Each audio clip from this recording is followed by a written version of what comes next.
Welcome to H F academy. मैं हूं doctor Geetanjali. So dear students, हमारा न्यू बैच स्टार्ट होने वाला है नेट ज्योग्राफी, जो कि दोनों इंग्लिश और हिंदी मीडियम दोनों में ही अवेलेबल है।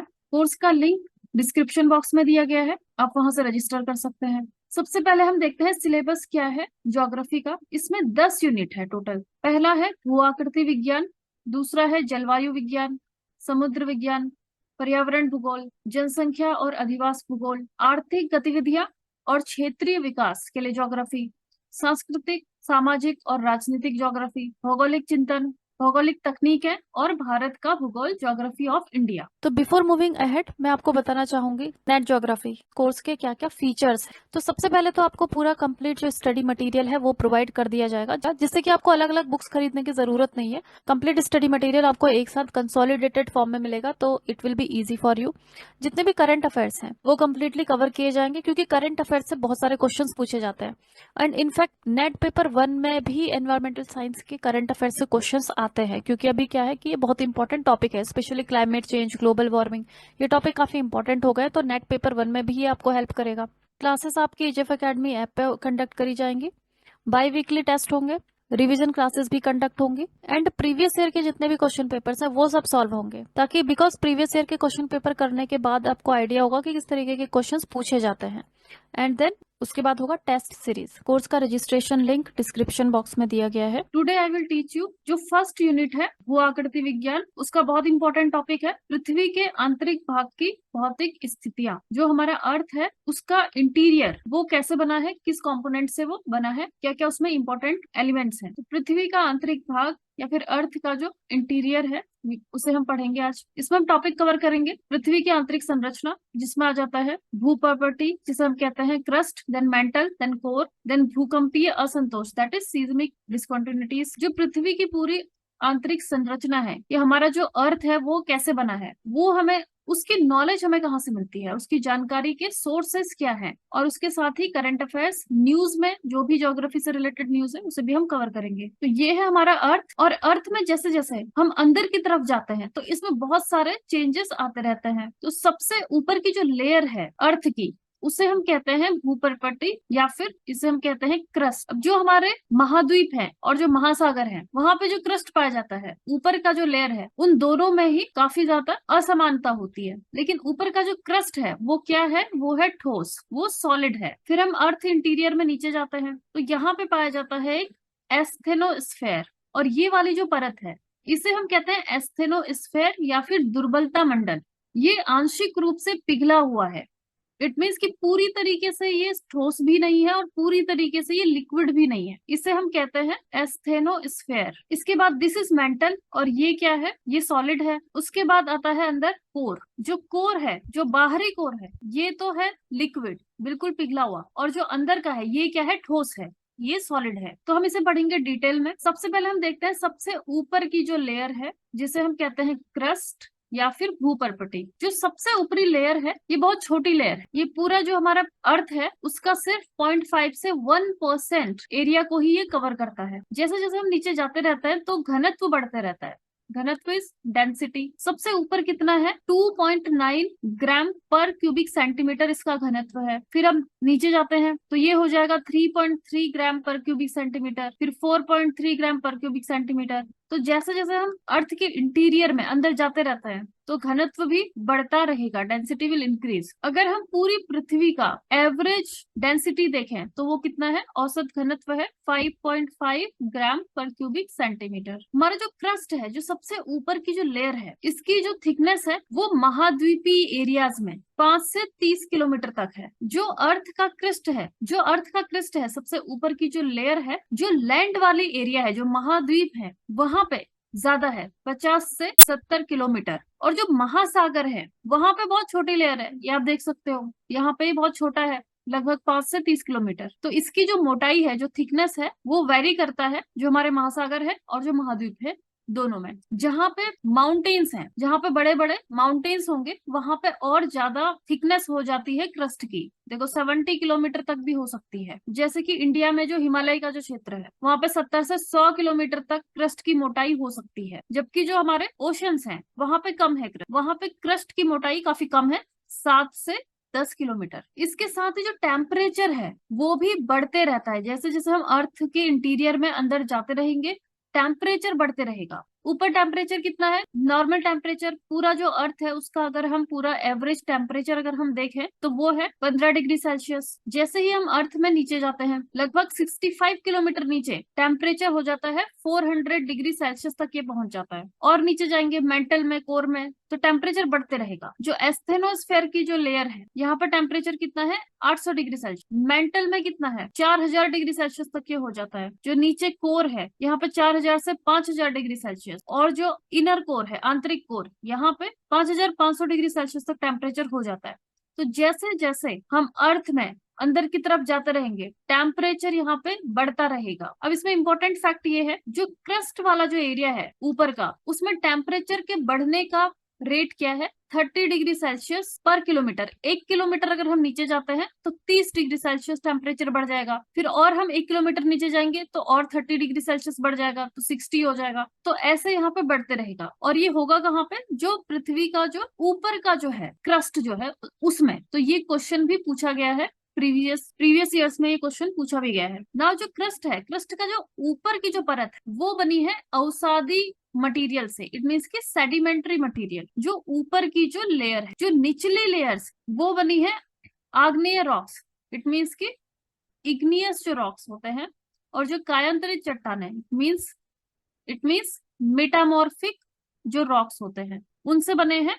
अंदर की जो लेयर है, जो ऊपरी लेयर है, वो बनी है किससे? अवसादी rocks. It means sedimentary material. अब जो अर्थ का जो स्ट्रक्चर है पूरा, उसकी जो पुरानी थ्योरी है, उस पुरानी थ्योरी के हिसाब से जो हमारे महाद्वीप हैं, एक तो महाद्वीप वाली एरिया है और एक क्या है? महासागर। इट मीन्स की जो हमारे ओशंस हैं, तो वहां पे जो क्रस्ट बना है वो अलग अलग मटेरियल से बना है।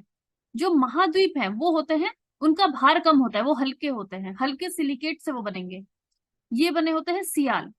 सियाल मतलब सिलिका और एल्यूमिनियम, इनसे ये बने होते हैं। जो हमारे महाद्वीप हैं वो किससे बने हैं? एक तो सिलिका और दूसरा एल्यूमिनियम। तो इसलिए हम इसे क्या कहते हैं? सियाल हम इसे कहते हैं। जो महासागर हैं वो बने हैं सिलिका और मैग्नीशियम से, तो इसे हम कहते हैं सीमा। तो ये इन दोनों में डिफरेंस है। लेकिन ये है प्रीवियस थ्योरीज, अब ये इनसिग्निफिकेंट है, इनका अभी उतना ज्यादा महत्व है नहीं। जो अभी थ्योरीज है उसके हिसाब से जो महाद्वीपीय जो क्रस्ट है, जो महाद्वीप पे जो रॉक्स, चट्टाने जो बनी है, वो हल्के सिलिकेट से बने हैं। जैसे कि सोडियम, पोटेशियम, एल्यूमिनियम, इनके सिलिकेट्स। जैसे कि ग्रेनाइट, जो महाद्वीप है वहां पे पाया जाता है ग्रेनाइट। और जो महासागर का जो क्रस्ट है उसमें पाया जाता है बेसाल्ट। बेसाल्ट थोड़ा भारी होता है, ये बना होता है आयरन, मैग्नीशियम के सिलिकेट से, तो इसलिए इसका घनत्व ज्यादा होता है ग्रेनाइट से। अब जो हमारा अर्थ क्रस्ट है, जो ऊपर की जो लेयर है, उसमें सबसे ज्यादा कौन से तत्व पाए जाते हैं? ये इंपॉर्टेंट है, ये क्वेश्चंस पूछे जाते हैं। तो ऊपर की जो लेयर है उसमें सबसे ज्यादा पाया जाएगा ऑक्सीजन 46%, देन सिलिकॉन 27%, एल्यूमिनियम 8%, लोहा इट मीन्स की ferrous 5%, calcium 3.6, sodium 2.8, potassium 2.6, magnesium 1.5। सिर्फ ऊपर की लेयर में ये तत्व यहाँ पे पाए जाते हैं। अब अगर हम पूरी अर्थ को देखें, अभी हमने क्या देखा? सिर्फ ऊपर की लेयर। अगर हम पूरी अर्थ में कौन से तत्व पाए जाते हैं, तो यहाँ पे पाए जाते हैं आयरन, इट मीन्स की लोहा। आयरन कितना पाया जाता है? This is 34%। ऑक्सीजन पाया जाता है 29%, silicon 15%, magnesium 12%, nickel 2.4%, sulphur 1.9%, titanium 0.05%। तो ये पूरी अर्थ में पाया जाता है। और अर्थ की जो ऊपर की जो लेयर है, जिसे हम क्रस्ट कहते हैं, वहां पे सबसे ज्यादा क्या पाया जाता है? ऑक्सीजन 46.6%। और पूरी अर्थ में सबसे ज्यादा क्या पाया जाता है? लोहा, आयरन 34%। तो ये डिफरेंस है अर्थ के क्रस्ट में और जो कंप्लीट अर्थ है वहां पे जो एलिमेंट्स पाए जाते हैं उनमें। नाउ सेकंड लेयर है मेंटल। तो सबसे पहली जो लेयर है वो क्या है? वो है क्रस्ट, यानी कि भूपर्पटी हम उसे कहते हैं, आउटर लेयर बिल्कुल बाहर की। उसके अंदर है मेंटल, ये वाली जो पूरी लेयर है। तो इसका जो वॉल्यूम है ये बहुत बड़ी एरिया को कवर करता है अर्थ के। 83% जो अर्थ है वो है मेंटल। तो देखते हैं मेंटल में क्या क्या है। मेंटल की जो गहराई है वो है 2900 किलोमीटर तक का। यहाँ पे आ जाता है 2900 किलोमीटर। तो यहाँ तक ये पूरा मेंटल है। ऊपर की जो लेयर है ये क्या है, ये है क्रस्ट या भूपर्पटी, और इसके नीचे जो है वो है मेंटल। यहाँ से यहाँ तक मेंटल है, और इसके बीच में ही पाया जाता है एस्थेनोस्फेयर, भी पाया जाता है मेंटल के ही बीच में। तो मेंटल भी ठोस अवस्था में ही है, सॉलिड है क्रस्ट की तरह ही। और इसका घनत्व कितना है, देखो क्रस्ट का जो एवरेज घनत्व है वो कितना है, 2.9 ग्राम पर क्यूबिक सेंटीमीटर। अब यहाँ से जो मेंटल स्टार्ट होता है, तो यहाँ पे घनत्व मींस डेंसिटी बढ़ेगी 3.3 ग्राम पर क्यूबिक सेंटीमीटर। और जो मेंटल का सबसे निचला भाग है जो कि 2900 किलोमीटर पे है, वहां पे घनत्व पहुंच जाता है 5.5 ग्राम पर क्यूबिक सेंटीमीटर। तो 3.3 से ये पहुंच जाता है 5.5। तो ये बढ़ते रहेगा, अंदर जाके और भी बढ़ेगा घनत्व। इसके बीच में जो एस्थेनोस्फेयर पाया जाता है उसका कितना है, 4.3 ग्राम पर क्यूबिक सेंटीमीटर। जो मेंटल है वो बना है सिलिकेट चट्टानों से, और इसमें आयरन और मैग्नीशियम ज्यादा पाए जाते हैं।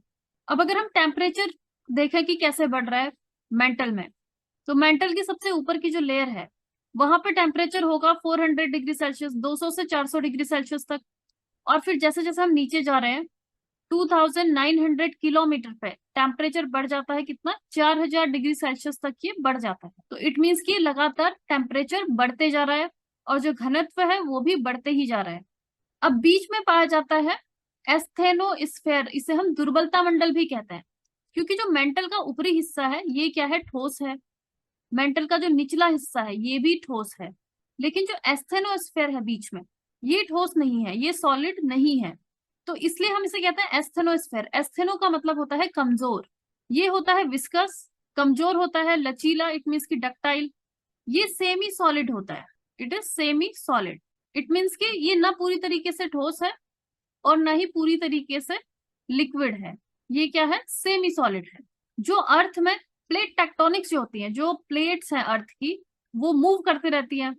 तो इस एस्थेनोस्फेयर के ऊपर ही जो ऊपर का जो ठोस क्रस्ट है, वो इस नीचे जो एस्थेनोस्फेयर है उसके ऊपर ये मूव करते रहता है, एक जगह से दूसरी जगह पे ये इसमें मूवमेंट होते रहता है। इस इमेज में आप देख सकते हो ये क्या है, एस्थेनोस्फेयर है, और इसके ऊपर है क्रस्ट। तो जब भी कोई वोल्केनो इरप्ट होता है, कहीं पे ज्वालामुखी विस्फोट जब होता है, तो यहाँ पे जो एस्थेनोस्फेयर में जो लिक्विड है, सेमी लिक्विड, वो यहाँ से बाहर निकलता है। और उससे हमको पता चलता है कि अर्थ में जो ऊपर का भाग है वो तो ठोस है, लेकिन अंदर उसमें कहीं ना कहीं सेमी लिक्विड पोर्शन भी पाया जाता है। नाम लिथोस्फेयर। लिथोस्फेयर क्या है, सबसे ऊपर पाया जाता है क्रस्ट या फिर भूपर्पटी, उसके नीचे पाया जाता है मेंटल, ऊपरी मेंटल और निचला मेंटल। तो जो जो ऊपर का जो भाग है भूपर्पटी का, और उसके नीचे जो ऊपरी जो मेंटल है, उसको हम बोलते हैं लिथोस्फेयर। एस्थेनोस्फेयर से ऊपर का भाग ये एस्थेनोस्फेयर है, इसके ऊपर क्या है, ये है ऊपरी मेंटल, और इसके नीचे क्या है, ये है निचला मेंटल, और इनके बीच में क्या पाया जा रहा है, एस्थेनोस्फेयर। तो इस एस्थेनोस्फेयर के ऊपर वाली जो ये लेयर है, एक तो भूपर्पटी और दूसरा ऊपरी मेंटल, इन दोनों को मिला के हम कहते हैं लिथोस्फेयर। यह है लिथोस्फेयर, जो कि एस्थेनोस्फेयर के ऊपर का जो पार्ट है।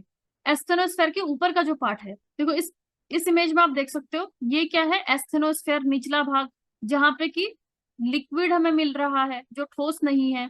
इसके ऊपर ये क्या है, भूपर्पटी, और ये है ऊपरी मेंटल। इन दोनों को मिला के हम कहते हैं लिथोस्फेयर। लिथोस्फेयर या फिर जो स्थल मंडल है, ये वाला जो पार्ट है, इसके नीचे क्या है, ये है एस्थेनोस्फेयर। तो क्योंकि एस्थेनोस्फेयर सॉलिड नहीं है, ये ठोस नहीं है, ये थोड़ा सा लिक्विड है, तो इसलिए इसके ऊपर ये क्रस्ट और ऊपरी जो मेंटल है, इसकी जो लेयर है, ये मूव करते रहती हैं, इनमें मूवमेंट होते रहता है। ये कभी एक दूसरे से दूर जाते हैं, कभी एक दूसरे के ये पास भी आते हैं, जिससे कि भूकंप भी आ सकता है, जिससे ज्वालामुखी विस्फोट भी होता है। तो ये सब क्यों हो रहा है, क्योंकि एस्थेनोस्फेयर के ऊपर जो ये लिथोस्फेयर की लेयर है, इसमें मूवमेंट हो रहा है। जो लिथोस्फेयर है ये अलग अलग प्लेट्स बनाता है। जैसे कि इसमें आप देख सकते हो, ये है एशियाई प्लेट, ये भारतीय प्लेट है, Indian plate, Somali plate, African plate, दक्षिण अमेरिका की प्लेट, उत्तरी America plate, Philippines plate, Australia plate, प्रशांत महासागर का प्लेट। तो ये मूव करते रहते हैं। इसके नीचे क्या है, इनके नीचे है एस्थेनोस्फेयर, और एस्थेनोस्फेयर के ऊपर ये बहुत ही कम स्पीड से बहुत ही धीरे धीरे इनमें मूवमेंट होते रहता है। अब ये जो मूवमेंट हो रहा है इनमें एस्थेनोस्फेयर के ऊपर जो ये मूव कर रहे हैं, इसके लिए इनको क्या चाहिए, इनको चाहिए ऊर्जा, इनको चाहिए एनर्जी। एनर्जी कहाँ से मिलेगी इनको, अर्थ का जो क्रस्ट है उसमें पाए जाते हैं रेडियो एक्टिव तत्व, इसमें पाए जाते हैं जैसे कि यूरेनियम, थोरियम, पोटेशियम, और इनमें रेडियो एक्टिविटी होती है। जब भी रेडियो एक्टिविटी होती है तो बहुत ज्यादा एनर्जी उसमें से निकलती है, और उसी एनर्जी से ये जो प्लेट्स है उनमें मूवमेंट होता है। अब मेंटल के बाद आता है कोर, ये है बाहरी कोर और ये है इनर कोर या फिर आंतरिक कोर। मेंटल कहाँ पे खत्म होता है, 2900 किलोमीटर पे ही खत्म होता है। 2900 किलोमीटर से लेके 5100 किलोमीटर तक पाया जाएगा बाहरी कोर, और उसके बाद 5100 से लेके 6371 किलोमीटर तक पाया जाएगा आंतरिक कोर। तो बाहरी कोर में टेम्परेचर कितना पहुंच जाता है, 5100 किलोमीटर तक पहुंच जाता है, 5000 डिग्री सेल्सियस तक टेम्परेचर हो जाता है। उसके बाद टेम्परेचर और बढ़ेगा, आंतरिक कोर में ये पहुंच जाता है 5500 डिग्री सेल्सियस तक। तो टेम्परेचर लगातार बढ़ते जा रहा है क्योंकि घनत्व भी बढ़ते जा रहा है। जो इनर मेंटल था वहां पे घनत्व पहुंच जाता है 5.5 ग्राम पर क्यूबिक सेंटीमीटर। उसके बाद जो बाहरी कोर है वहां पे कितना है घनत्व, 10 ग्राम पर क्यूबिक सेंटीमीटर। जब हम नीचे आते हैं 5100 किलोमीटर पे ये कितना पहुंच जाएगा, लगभग 13 ग्राम पर क्यूबिक सेंटीमीटर। फिर हम और अंदर जाते हैं तो ये पहुंच जाएगा 13.3 ग्राम पर क्यूबिक सेंटीमीटर। तो घनत्व बढ़ते जा रहा है क्योंकि ऊपर से प्रेशर भी बहुत है। अब जो अर्थ है, अर्थ में ऊपर के लेयर्स का जितना भी प्रेशर है वो प्रेशर नीचे की लेयर्स पे पड़ेगा, तो इसलिए घनत्व बढ़ते जाएगा। नाउ डिसकंटिन्यूटीज, इट मीन्स असमानता। हमने देखा कि जो ऊपरी लेयर है उसका घनत्व भी अलग है, टेम्परेचर भी अलग है। जैसे जैसे हम नीचे जा रहे हैं घनत्व बढ़ रहा है, टेम्परेचर भी बढ़ रहा है। तो इसकी वजह से क्या है कि अर्थ में अलग अलग लेयर्स बन रही है। सबसे ऊपर बन रहा है क्रस्ट, उसके नीचे आ रहा है मेंटल, उसके नीचे आ रहा है कोर। इनमें भी ऊपरी क्रस्ट, निचला क्रस्ट, मेंटल में भी ऊपरी मेंटल, निचला मेंटल, उसके बीच में एस्थेनोस्फेयर, कोर में भी बाहरी कोर, आंतरिक कोर। तो इतना जो ये इसमें डिफरेंस आ रहा है उसे ही हम कहते हैं डिसकंटिन्यूटीज या फिर असमानता। तो ये जो असमानताएं स्टार्ट हो रही है वो कहाँ पे हो रही है, सबसे पहले तो जो ऊपर का जो भूप्रपटी है और जो निचला है, अगर हम इसे देखें तो जो हमारे महाद्वीप है जहाँ पे माउंटेन्स है, चट्टाने हैं, वो आ जाता है हमारा ऊपरी भूप्रपटी या फिर क्रस्ट में। और जो निचला है, स्पेशली जो ओशंस हैं, वो आ जाते हैं निचला क्रस्ट। तो उनके बीच में जो डिसकंटिन्यूटी, असमानता जो पाई जाती है उसे हम कहते हैं कॉनरैड डिसकंटिन्यूटी। इसके बाद जो क्रस्ट जहाँ पे खत्म हो रहा है और जो ऊपरी मेंटल है, इस एरिया में जो असमानता है, जो डिसकंटिन्यूटी है, उसे हम कहते हैं मोहो डिसकंटिन्यूटी। फिर जो ऊपरी मेंटल है और जो निचला मेंटल है, इनके बीच में जो डिसकंटिन्यूटी है उसे हम कहते हैं रैप्टरी डिसकंटिन्यूटी। उसके बाद जो मेंटल और जो बाहरी जो कोर है उनके बीच की जो डिसकंटिन्यूटी है उसे हम कहते हैं गुटनबर्ग डिसकंटिन्यूटी। बाहरी कोर और आंतरिक कोर के बीच में जो डिसकंटिन्यूटी है उसे हम कहते हैं लेमन डिसकंटिन्यूटी। तो ये डिसकंटिन्यूटी का मतलब ये है कि हर एक लेयर, जहां पे वो दो लेयर्स, एक लेयर खत्म हो रही है और दूसरी लेयर जहां पे शुरू हो रही है, तो वहां पे एक शार्प चेंज हमको दिखता है। जो घनत्व है और जो टेम्परेचर है उसमें हमें एक बहुत बड़ा चेंज दिखता है। जैसे कि यहाँ पे अगर हम देखें, जो मेंटल है, ये क्या है मेंटल और ये क्या है कोर। तो मेंटल का जो घनत्व है वो है 5.5 यहाँ तक, और जहां से कोर, बाहरी कोर जहां पे स्टार्ट हो रहा है वहां पे घनत्व बढ़ जा रहा है 10। तो एक शार्प हमको इंक्रीज यहाँ पे दिख रहा है। तो इट मीन्स कि यहाँ पे, यहाँ से नीचे कुछ चेंजेस है यहाँ पे, जैसे कि जो एलिमेंट्स हैं वो चेंज हो जाएंगे। यहाँ पे जो एलिमेंट्स होंगे, जैसे कि जो कोर वाला जो रीजन है यहाँ पे आयरन ज्यादा होता है और निकिल ज्यादा होता है, जिनका घनत्व बहुत ज्यादा है। इसी वजह से इस लेयर में जो घनत्व है वो बढ़ गया कितना, 10 ग्राम पर क्यूबिक सेंटीमीटर। तो यहाँ पे क्या आया, एक सडन चेंज यहाँ पे आया, तो इसलिए हम इसको बोलते हैं डिसकंटिन्यूटी या फिर असमानता। ऐसे डिसकंटिन्यूटीज अलग अलग लेयर्स में, जहां से दूसरी लेयर स्टार्ट होगी वहां पे एक डिसकंटिन्यूटी हमको देखने को मिलती है। So it was about earth interior, जिसमें सबसे बाहरी लेयर है क्रस्ट, उसके अंदर पाया जाएगा मेंटल, और सबसे अंदर पाया जाएगा कोर। तो जो हमारा कोर्स है उसके क्या क्या फीचर्स हैं वो मैं आपको बता देती हूँ। तो सबसे पहले तो आपको पूरा कंप्लीट जो स्टडी मटेरियल है वो प्रोवाइड कर दिया जाएगा, जिससे कि आपको अलग अलग बुक्स खरीदने की जरूरत नहीं है। कंप्लीट स्टडी मटेरियल आपको एक साथ कंसोलिडेटेड फॉर्म में मिलेगा, तो it will be easy for you.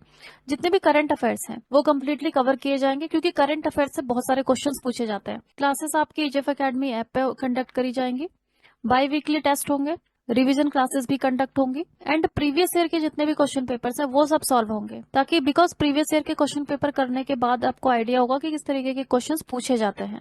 And then उसके बाद होगा टेस्ट सीरीज। स्टूडेंट्स, आप नेट ज्योग्राफी के लिए रजिस्टर कर सकते हैं बाय विजिटिंग रजिस्ट्रेशन लिंक।